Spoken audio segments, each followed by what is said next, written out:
Once again, I invite you to join me on a journey of exploration along one of the 22 paths associated with the Tree of Life, using tarot as our guide. I will start by shuffling the Major Arcana cards and choose one of these to identify the path we will explore today.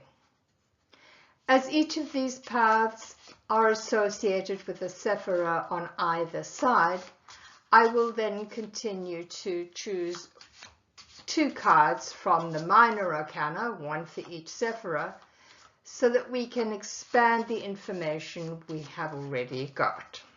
So let's get started and see what comes up in our journey. So I'm setting the intention as I shuffle that the right Major Arcana card is going to pop up for our journey today. Which path wants to be explored today? So let's see which path wants to come forward today.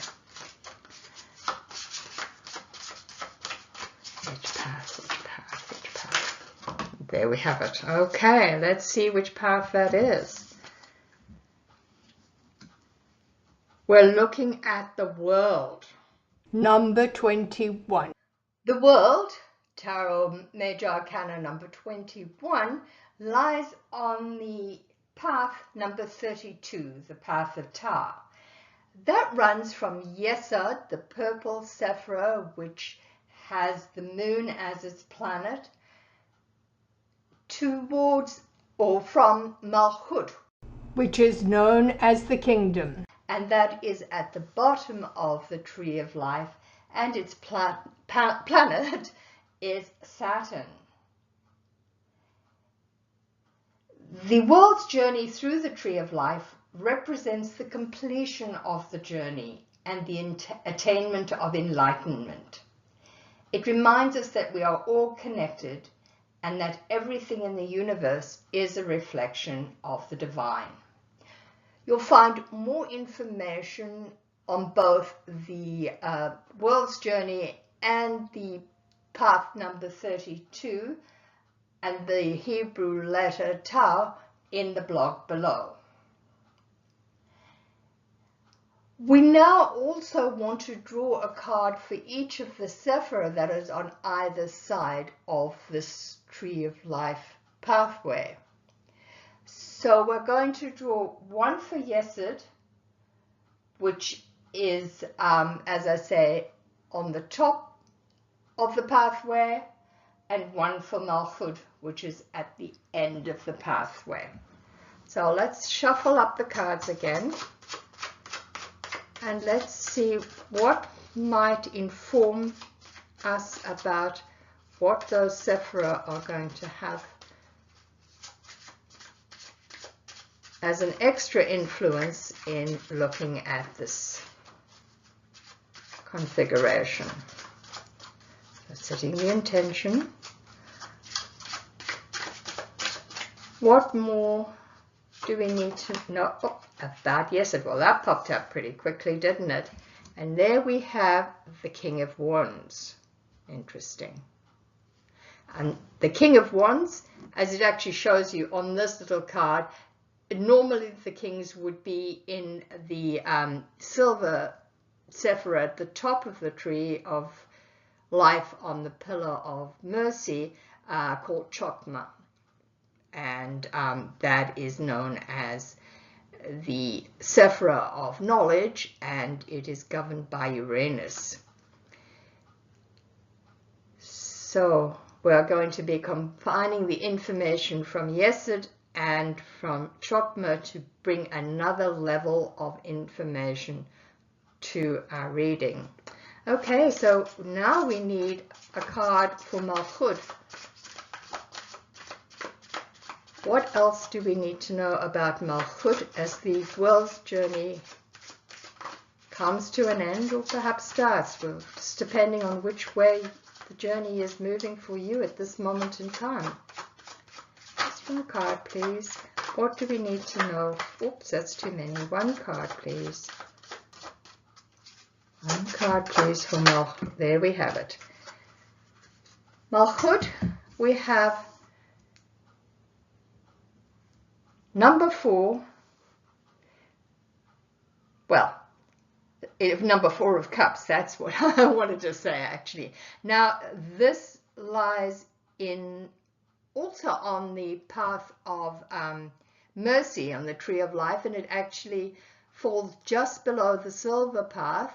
It is the blue one, chesed. So the pathway that these two have are both on the pillar of mercy, while the pathway that the world is on, which is between Yesod and Malchut, is on the balance. So we can see, if we're looking just at the energies of the pillars, we're having a lot of mercy and expansion coming into this pillar of balance, which could be nice for the month ahead. You could look at this as saying, well, with the world here, a cycle is coming to an end, a situation is ending. Well, we know spring is coming to an end. We're going to have a new start with summer, perhaps, in a more literal sense, perhaps. But where in your life, perhaps, are you on a path where you're coming to an end? I mean, perhaps it's the school year ending or a job ending or whatever. I mean, the springs does tend to, the beginning of summer or the moving into summer does seem to bring new beginnings, but before you can have a new beginning, you have to have an ending. So those are all sort of possibilities you can roll around in your head and see what actually speaks to you.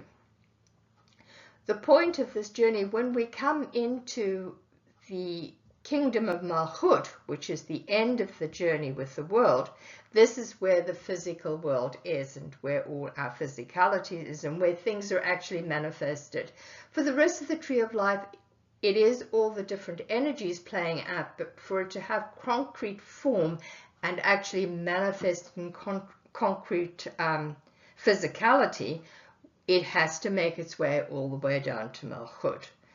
So it is an idea perhaps of looking, if you're having new ideas or wanting to bring something new into the world, this might be the path you would walk from Yesod into Malchut to finalize your ideas into real time, real world. Having a king show up for us in Yesod speaks well of us being able to complete what we're doing in the Sephirot as we start on a journey moving towards manifestation in the kingdom. The King of Wands is creative, he's inspiring, he's forceful, he's charismatic, and he's bold. So he's bringing these energies into the Sephirot to support you moving forward. He can help project the ideas as you step forward. One of the things to be cautious about perhaps is that there could be arrogance or bossiness or over responsibility. But when that king is driven and disciplined, he can be successful and competent and competitive. So a wonderful aid to you moving forward in completing what this particular journey is moving to this end, I suppose. Now, when we look at what has shown up in Malchut, this is now manifested itself in showing up in the world of manifestation, in the world of reality. We see the Four of Cups. And the Four of Cups can be a card indicating self-absorption, of going within, perhaps not seeing everything that's available to us. So perhaps as you move into the Four of Cups energy in Malchut, you want to be careful that you're not missing something, that you're not being apathetic as you come to the end of the journey, that you keep your awareness around to see everything that is still available to you.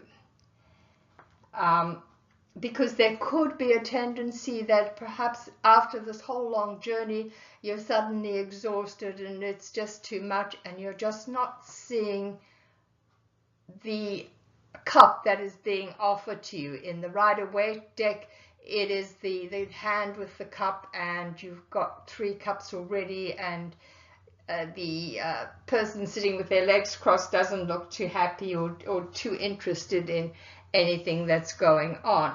So perhaps the word of caution as you come to the final part of your journey, that you keep focused, and that you don't let all the passion and inspiration just kind of dwindle out at the end. Anyway, that's my take on it. Think about it. Think about those particular cards and what they mean to you in your life, and see what you might make of it. So to round this off, let's take a look at a couple of oracle cards. I'll draw from the Soul Helper Oracle and just see if there is a message here for us today.